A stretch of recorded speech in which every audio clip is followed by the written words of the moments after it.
Welcome back. Well, it's not unusual to get excited about owning a piece of history, maybe a chunk of the Berlin Wall, Hemingway's typewriter, or Elvis's rhinestone suit. But an auction in the U.S. today features articles of a darker sort, the personal effects of the Unabomber. That's right. You remember Ted Kaczynski, one of America's most notorious domestic terrorists. For nearly 20 years, he waged a campaign of bombings that killed 3 people, wounded 23 others. Today, an auction of his personal belongings wrapped up. People bid on everything. His book collection fetched $800, his Harvard diploma, $5,000, but top bids went in for his handwritten manifesto and the hoodie and sunglasses made famous by his FBI wanted poster. Those items sold for more than $20,000 each. Now, it's not memorabilia, it's called Murderabilia, and it happens to be Eric Gein's specialty. Gein is the owner of SerialKillersInc.com, an online emporium of the macabre. Remember Richard Ramirez, the so-called Night Stalker? Well, he was convicted of murdering 13 people in the 1980s. Gein bought and sold his artwork. Or Lynette Fromm, a member of the Manson family who tried to kill U.S. President Gerald Ford. Gein sold a letter she wrote on the dangers of pot, of all things. Gein was hoping to get some of the Unabomber's possessions today, but he was outbid and walked away empty-handed. But it made sure that he could join us tonight from Jacksonville, Florida. Eric, thanks for coming in and talking to us tonight. Thanks for having me. Listen, I got to ask you right from the get-go. I mean, why in the world are you trading in this kind of stuff, this kind of dark stuff there? I don't get it.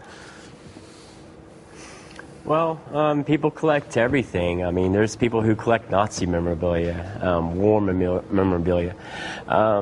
There's a select group of, not even a select group, I mean, there's a large group of people worldwide that collect true crime memorabilia. Some people, I mean, I guess to each their own, but there's a market for it. And what do you like about this stuff? I like the money. I like the profit.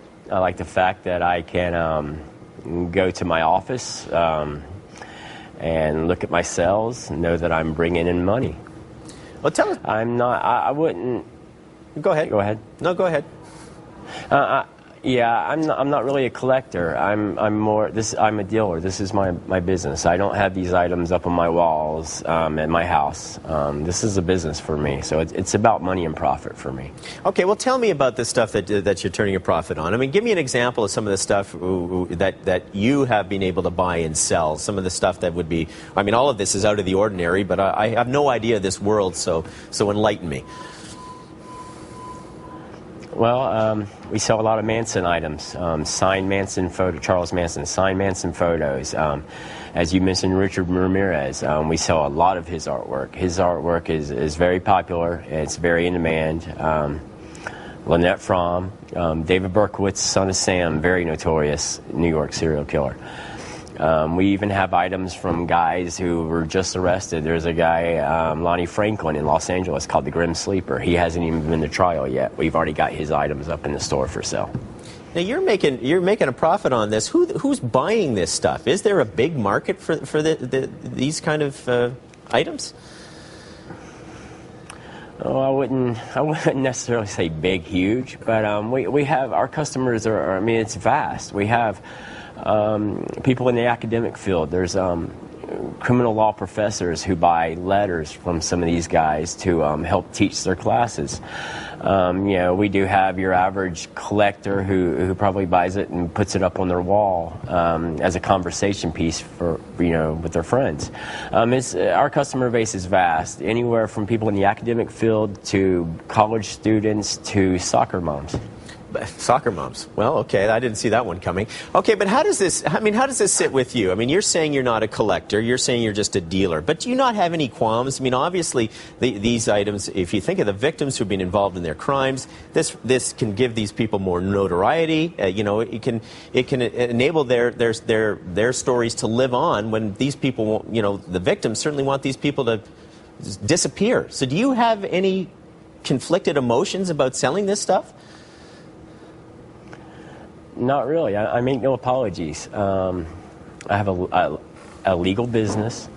I'm making money legally. The way the economy is and the way this country down here is right now, I mean, I'm making a living and supporting myself.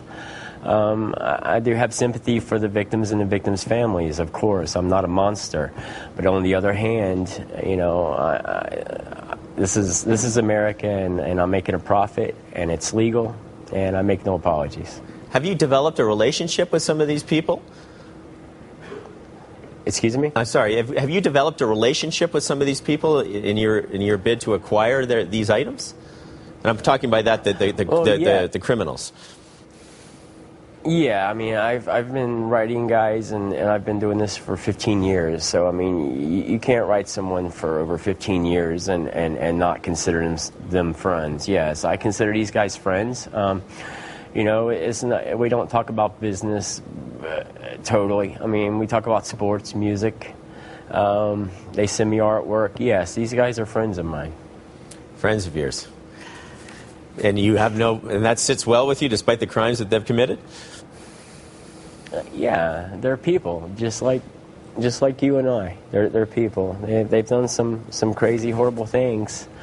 That does not bar them from being able to have friends and have friendships. They're doing their time. They're in their cells 24 hours a day. They're on death row. I mean, you know, they're paying their punishment due for their crimes. Well, it's a world I knew nothing about, Eric, but learned a little about tonight. All right. Well, listen, thanks for coming in and telling us all about it. Thanks a lot, man.